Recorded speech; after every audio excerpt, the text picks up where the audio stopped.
Hi everyone, my name is Nick, and today I'm going to share with you guys, in my opinion, what are the best houseplants for plant styling your home.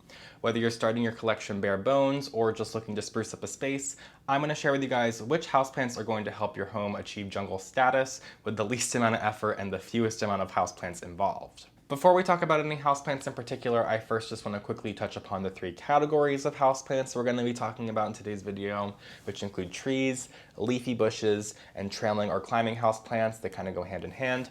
The categories themselves are pretty self-explanatory. However, using a variety from each category is going to help you plant style your home the best.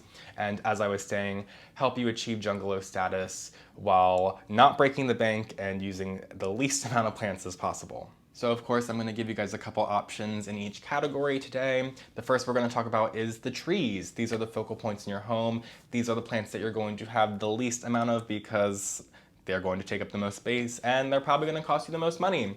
Pro tip, however, would be to make sure that you put a lot of thought and energy into the planters that you pick for your focal pieces, as these are the ones that are going to complement your home the most, as they're just going to be the largest and the most noticeable.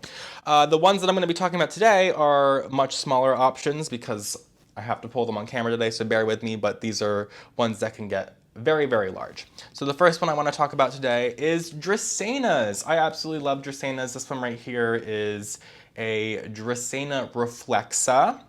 I think this one in particular is called Song of Jamaica, and there are plenty of types of Dracaenas out there. I really appreciate this one because it gives you kind of that more Dr. Seuss vibe. You can see right here, if I just give you the full view of it, that it's probably about 2.5 feet tall right now, and this is just going to keep growing up to the ceiling. And I purchased this one small, but these are plants that you can easily purchase large at most of your houseplant stores. There's a lot of variety with Dracaenas, which I really appreciate because there's a Dracaena for everyone. So another one that's got this also kind of Dr. Seussy vibe to it is the Dracaena marginata, which is often referred to as the dragon tree, which is the one that has kind of skinnier, thinner, grassier leaves that often have a red edge to them, and it has a very similar trunk to this guy right here, skinny and woody and kind of just does whatever it wants.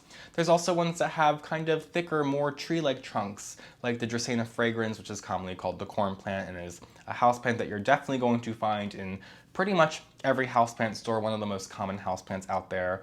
And there's also ones that have a little bit more color to them, maybe a little bit more green or yellows or whites to them. One of my favorites is the Dracaena Janet Craig. I have one of them over in my living room, and I just love how plain green it is and how well it fits into most settings in the home. I'm using it next to my mirror that I have recently got, and I absolutely love its vibe with its two staggered length trunks, and it just really gets the job done for me.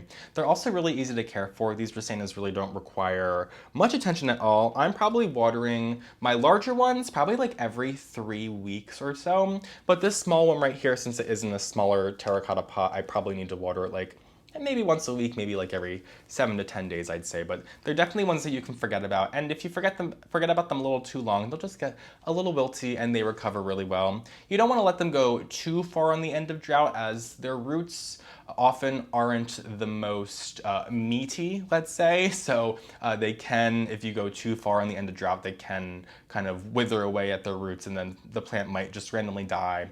So I would be a little bit more mindful than what some may say. However, it's still a very tried and true plant, fortunately very inexpensive. As these plants get sold larger and larger, their price tag can go up, and it also depends on the variety, but many of the common ones like Dracaena marginata and Dracaena fragrans, you're probably going to find for no more than $15, $20 in a 10-inch pot if you're lucky. But some of the ones that are sold as staggered lengths, the price can go up a little bit more because honestly, I don't know why, but they're often going to cost you probably between $60 and $100 for one that's probably about as tall as me. But they really get the job done. You should feel confident if you purchase one that you're going to be able to care for it. Just give it water like every 2 or 3 weeks. Make sure it's not staying wet and it's not staying bone dry. And you really don't have much to worry about this plant, other than the fact that if you give it too much light, it might burn. Some varieties can take a little bit more light, like this variety I know can handle light a little bit better, so I have this one growing up next to my east-facing window.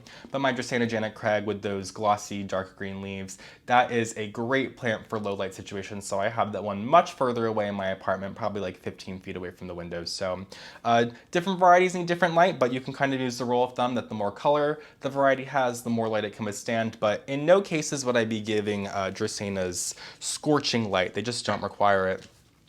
And another tree that I absolutely love is this right here. This is a ficus. So this one is a Ficus elastica. There are a bunch of different options for ficus as trees. The one thing I would say is to probably opt on buying a more bush-like tree. So I guess these could qualify as bushes in some cases, but often you're going to find the ficus sold in two different ways. You're going to find them sold as a standard is what they call it, and it is just the tree that has the trunk that goes up probably like 2 or 3 feet depending on the size of the plant, maybe even taller than that. And that's when it's going to start to branch out from every angle and look like a standard tree. That must be why they call it a standard. But you're also going to find on the cheaper end of the spectrum, the bushes, which are probably just a fuller pot with probably plants that are no taller than this. So they will start small, but trust me, it's best to start small with your ficus because those large ficus can be expensive and they've been grown in the greenhouse constantly. And when you bring them to your home, they're gonna have to acclimate, and I'd say 9 times out of 10, that ficus is going to lose enough leaves to make it not look probably the way you're going to want it. So once these leaves start to fall off the lower ends of the branches, they're not gonna grow back and they're gonna need to be cut back if you are gonna wanna regrow it. It's a whole thing. I would just recommend buying your plant as the bush version. Like I said, gonna save you money, and it's going to give you a lot more to look forward to in the long run as the plant starts to reach out and feel for your space. And you also get more. When you buy a regular standard tree, it's going to just be one plant in the pot for probably over $100 versus when you buy the bush version in the same size pot, it's probably gonna be $50 or less and have 5 times the amount of plant in it, and you're just gonna keep getting more in the long run. So just one thing I wanna say about ficus real quick before we get too deep into that, because I really just don't want anybody getting newly into gardening and dropping $300 on a giant Ficus lyrata or fiddle leaf fig, and it just not looking the way you want it to. So start small with your ficus and dream big with them. And also the more important thing about that too that I would say is because ficus are creatures of habit. So like I was saying, they've been used to growing in the greenhouses in those settings when they are those standard trees. However, the bushes are younger plants and they have a little bit more leeway to acclimate to your home. So if they do lose a couple of those lower leaves, it's just making room for the trunk that's going to be one day if you continuously grow this plant well. So like I said, these are creatures of habit, so you're gonna wanna get them into a spot and you're really just gonna wanna leave them there if you can for as long as you can. Water it in the spot if you need to. You know, you could bring it into the shower every now and again to clean off the leaves and give it a good watering, but I wouldn't do that too often. I would probably use just like a dry or damp cloth to clean the dust off the leaves as I do with this, and I don't think I did a very good job, so forgive me on that. But this is a ficus right here that I've had for probably about 3 or 4 years. I purchased this as a little 4-inch pot, just a little tiny 4-inch. Did I say this is a Ficus elastica ruby? I don't know if I said that, but it's a Ficus elastica ruby. Bought it as a small 4-inch pot, grew it out. I had a couple of the plants die because I was not giving it the right conditions when I first got this plant because I had no idea what I was doing, but I kept this one alive, and you can see even now how thick this trunk is right here. Now the one thing, don't shake your ficus. I don't know why people on the internet are telling you to shake your ficus, but don't shake your ficus. It's just gonna cause more problems than not. I think they're trying to tell you it will strengthen the roots, but just don't do it. Blow a fan on it if you wanna give your plants some movement. That's the best option to kind of simulate wind. Plants are not being shaken in the wild.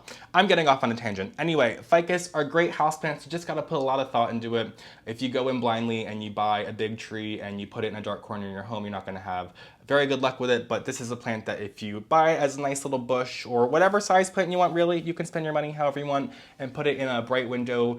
Give it the care that it needs, which is not minimal, but it's not maximum. I'd say I'm probably watering my ficus like every 7 to 10 days depending on how much light they're getting, maybe like pushing that a little bit if the pot is a little bit more moisture retentive, say if you're leaving it inside the plastic nursery pot. But I think the most important thing with your ficus is just to make sure that you're giving them adequate light. These really do require probably at least an east-facing window, maybe even a west or within the proximity to a south-facing window in order to grow to their fullest potential. So I'm growing this one right here directly inside an east-facing window. In my old home, I was growing it in a west. And I would say that Dracaenas are the perfect tree for your home if you are working with a low light situation, and ficus are going to be the perfect tree for your home if you're working for a high light situation. So that's kind of how I would judge it. But out of all the ficus that I have grown, I would say that Ficus elastica and Ficus audrey are probably the two that are going to be the most reliable. So now moving over to the bushes, you have a lot more options with bushes, of course, because there's just a lot more medium-sized plants on the market than there are large plants.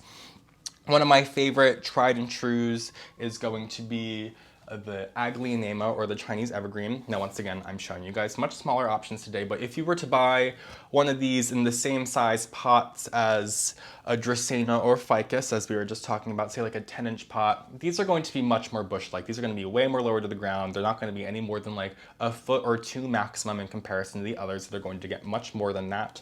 But this is just a great plant to put right next to it. In fact, I often think I have in most situations in my home an Aglaonema growing next to or underneath one of the trees in my home because they really just stand out with their gorgeous foliage. So this one right here is probably the most common one that you're going to find on the market. This one is called Aglaonema commutatum silver bay. Definitely going to be on the more inexpensive side, which is great. Sometimes Aglaonema price can go up, not high, but the greener ones always seem to cost less than the colorful ones, which we'll talk about the color ones shortly, but the green ones are going to be the most reliable option for you if you are new to growing houseplants and you're just looking for a nice little leafy, bushy plant. This is really going to get the job done for you. Aglaonemas are available in all different colors. While all of them are going to sport green to some point, they're going to be ones that have reds, pinks, yellows, black, white. There are literally an Aglaonema for every color in the rainbow practically. One of the ones that I have found some really good luck with that I absolutely love the effect that it has on my home is this lovely guy right here. So this is Aglaonema Spring Snow, I want to say. There are so many different varieties though that have this very, very similar look, so I can't say for certain what this one is, but I just absolutely love these green and white splashed leaves. They look practically fake in my opinion, but trust me, it's a real plant. I've had it for a while. It's constantly growing, and I really do like how I paired it with this emerald green pot. I think it looks fantastic, just takes it to the next level. But some of the Aglaonemas that have a little bit more color to them, like the pinks and the reds, as I was saying, do require a little bit more light. Not that they're going to need to go near a scorching window whatsoever. You're just going to need to pay a little bit more mind to them and making sure that they're in close proximity to at least some sort of light, whether it is sunlight or artificial light. However, this one for me has been one that has performed fantastically in lower light conditions. So I've always pretty much grown this in dark conditions. It started off growing in my vertical garden in my old apartment, which I then moved out of, and then have just been kind of moving it all around my home because this gorgeous plant just seems to do fantastic wherever, constantly putting off beautiful new foliage, and each leaf that it grows in seems to have a little bit more white variegation to it. So I absolutely love that. But the ones that do have some color to them, I think I might have mentioned reds, whites, pinks, they tend to cost a little bit more money. It's not unpalatable, let's say, but sometimes you might be spending like $20 on a little 4-inch pot, which, in comparison to some other plants is, a decent amount of money, but also in comparison to some other plants on the market is a steal. So I'll let you use your best judgment, but if you are bored with just the plain green Aglaonemas like this Silver Bay, which you shouldn't be because I think it's gorgeous, there are so many other Aglaonemas out there, and if you're not growing Aglaonemas yet, you might want to try one out because you're going to find yourself wanting a lot more of them because they're so easy and they're so freaking gorgeous. Another type of bush plant that I absolutely love is ferns. Now, ferns is a tricky subject for us to talk about because there are a lot of ferns that are just very, very difficult to grow. This one right here is the Phlebodium aureum, or the blue star fern. This is a much more hardy fern. And of course, sometimes I'm a little forgetful with the watering and it gets a little bit of brown tips. You can see I snipped off some brown edges from some of the fronds here. But all in all, this is a plant that I highly, highly recommend. There's some ferns like a Boston fern, an ostrich fern, button ferns, all of those ferns with those thin frilly leaves, a maidenhair fern. Those are much more difficult to grow, and if you're not going to be able to pay attention to your plants every day or two, they're probably not the best house plants. Probably gonna end up in your garbage at some point, but there are plenty of other ferns out there that are much more hardy, like this blue star fern. Kangaroo paw fern is one I talk about all the time. Rabbit's foot fern, Aglaomorpha. There are so many plants. Oh my gosh, I hope that this isn't hitting too much on my microphone. We're working with a new microphone in the interim while I'm waiting for some equipment to come in the mail, which at this point seems like it might never come. but we're not going to talk about that. So ferns, the one thing that I will say, if you have grown one before, you probably know that they just do require a little bit more moisture than many of the other plants. I said with the Dracaena that you're probably watering it like every 2 weeks. Same with the Aglaonema, you're probably watering them like every 2 weeks. This fern, I need to pay a little bit more attention to it. If I'm not watering enough, it might get a little pale with the leaves. They might get a little limp, might get some brown edges to it, or maybe the leaves might even turn yellow and want to fall off, or brown and crisp up. There's so many different things that can happen. So these don't want to be doted on by any means, but you can also surmise that they don't want to be left alone. So you do want to pay some mind to these plants, give them a nice ceramic planter so that they hold on to moisture a little bit better. I absolutely love the way that these pale blue leaves look with this oxblood red planter. It looks fantastic. And these hardier ferns that I'm mentioning, they can handle light a little bit better than some of these other fragile ferns that I've mentioned that will probably crisp up from just a lick of direct sunlight. You can kind of assume from these pale blue leaves that this plant actually can handle sunlight pretty well. I actually grew this in a south-facing window, believe it or not, at one point. Now I have it growing directly underneath my Soltech Solutions aspect light, which you can use code NIC2021 that I will leave in the description for you to get 15% off if you are interested, as always. But some of the other ones, like the kangaroo paw fern with those deeper glossy green leaves that I mentioned, probably would not want to be fried in a south-facing window. So you can just judge the leaves like I was saying. Greener, glossier, darker leaves are going to need less light, while some of these more paler, bluer leaves can handle more light. So just a couple things to point out, but there are so many ferns out there than you probably expect, especially if you, like me, have struggled with growing like button ferns and Boston ferns, particularly in the beginning of my gardening career when I didn't know that there was more ferns than that. Obviously, the last group of plants we're going to talk about today is the trailing/climbing houseplants, which go hand in hand, as I mentioned, because pretty much every houseplant that's sold as a trailing houseplant also has the potential to climb, whether it's growing physically up a surface like a moss pole or a trellis, or if the vines themselves are winding their way around like a bamboo stick or a macrame hanger or a wire trellis. There are plenty of options, and both trailing and climbing houseplants are both going to impact your home incredibly when you are plant styling your home. I would include them as separate categories if they were literally different plants, but they're the same plant, so I have to include them as the same category.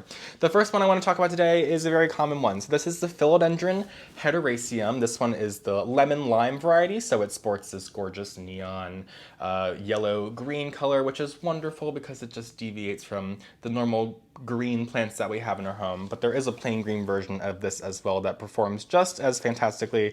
And this is just the epitome of a trailing houseplant. This is one of the most common ones you're going to find if you walk into the trailing houseplant section of practically every houseplant store. Now, this one, as you can see, I am displaying as a trailing houseplant.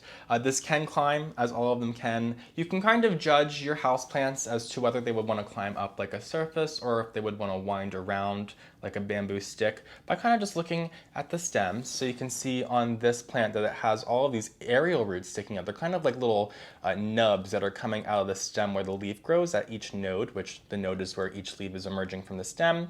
So you can see from this that this would actually like to attach onto something and climb onto it. So this would climb up a trellis or a moss pole. But there are other plants that don't have aerial roots that kind of have their stems kind of go all wily around like a Hoya. Like you can see this Hoya right here that has this pretty wild stem, although leafless, would work its way around whatever surface it can find. It could probably even start to work its way around these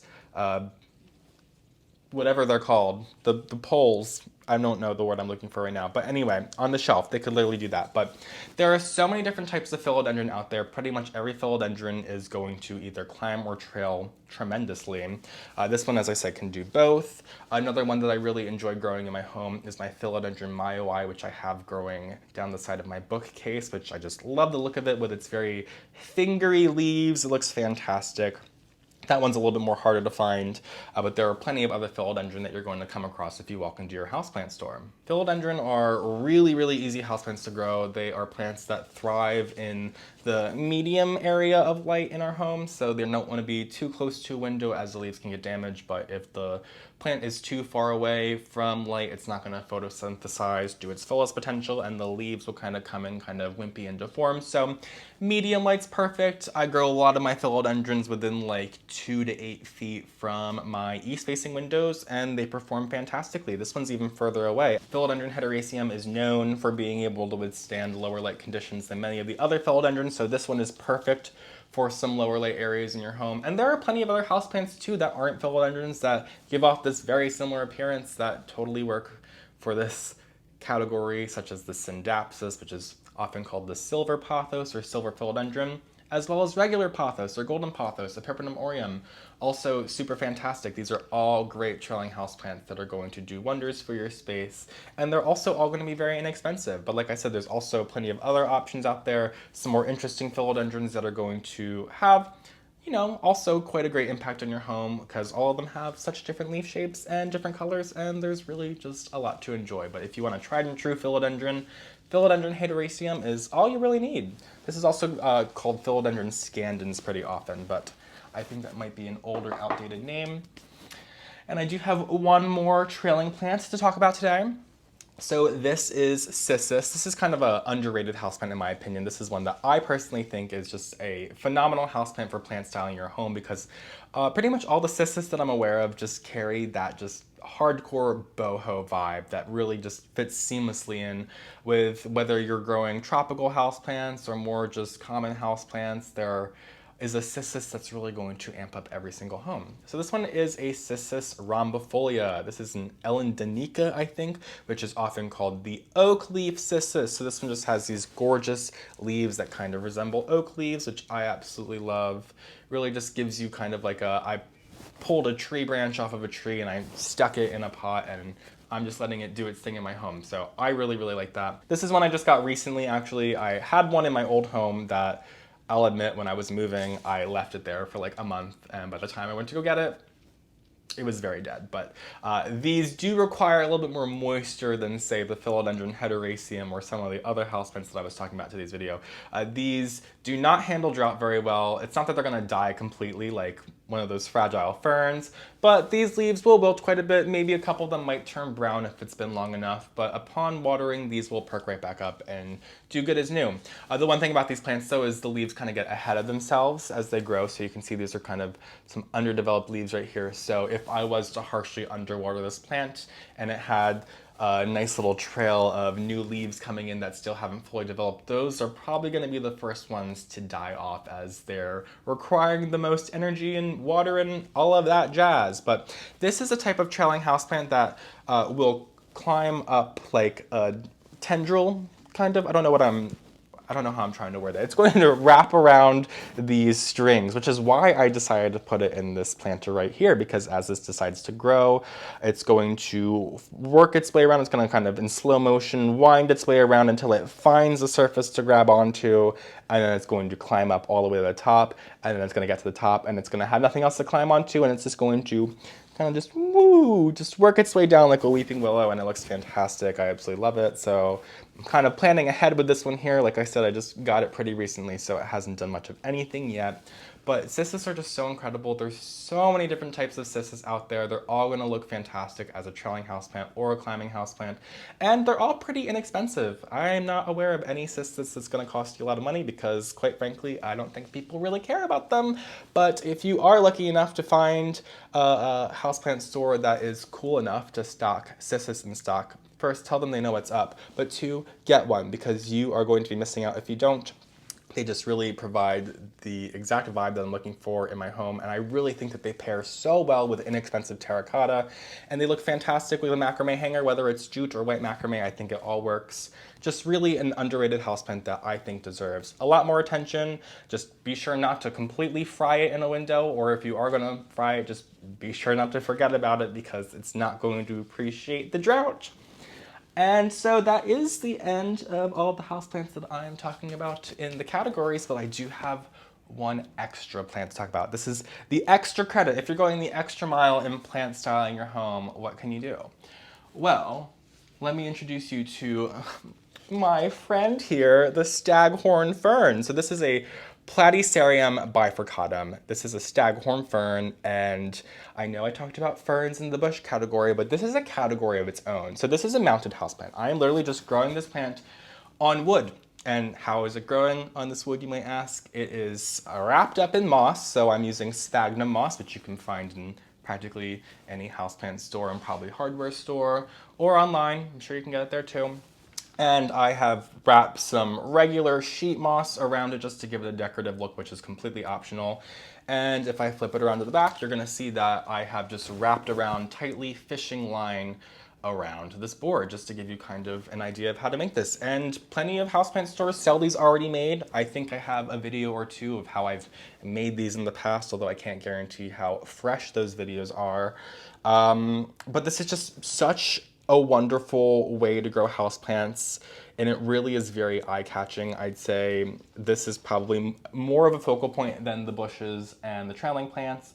The trees are always going to be the focal point of the home because they're freaking huge. But this Staghorn Fern, if anyone notices on your wall, it's definitely going to bring up a conversation because it really is such an interesting way to grow plants. And you can grow these Staghorn Ferns outside of, or in a pot, I guess is what I'm looking to say, but I just don't think it gives you the vibe that it does when you're growing these on a piece of wood. The one thing I will say though, just like the blue star fern, is that if you can kind of infer from looking at these leaves that they do have kind of a little white coating on them, that they handle highlight pretty well. So this is a plant that I have found the most success with if I'm growing it within, like, let's say 4 to 6 feet of a window. 6 feet maximum. You might get tempted to just put one of these in a spot on your wall that is just in a darker corner of your space or behind your couch or something. But yeah, unless you're cool with the drying up and dying and looking not very good and not growing to its fullest potential, I would probably consider otherwise. But like I said, it's your money. You can do whatever you want with it. How do I water this plant? You're probably thinking. I just take this and I put it in the shower. I take all of my mounted plants because I have like 15 of them. I just put them all in the shower, and if they can reach, I'll just turn on the shower head, but if not, I'll just fill up my watering can a couple times and go over them with the shower nozzle and give them all a really, really good soak. I wet the leaves too. I don't think you really have to, but I just go the extra mile to do that. And you're gonna see that over time, these Staghorn Ferns, while you can mount any epiphytic houseplant, which epiphytic meaning houseplants that grow on trees or not in soil in the wild, so you can do some research there and find some other ones that you can mount on your wall. But these are going to form a shield. So like I said, specifically Staghorn Ferns. They form this shield, which you can see this green one right here, which is kind of this like disc-shaped object. I don't know how well you can see, I apologize. And over time, those do turn brown and kind of dry up. You might be able to see right here. Once again, don't know how well you can see. But these are going to dry up and they are going to basically envelop this moss, and that is how these plants grab on to the surfaces in the wild. So they're things you just leave. You don't pull them off when they're brown and dry. You just leave them be. But I just think it's an absolute work of art. If you haven't already tried growing a mounted plant or a Staghorn Fern, I highly, highly recommend it. It's going to help you go the extra mile when plant styling your home. So that's finally it for today's video. My opinions and recommendations on the plants that are going to best plant style your home.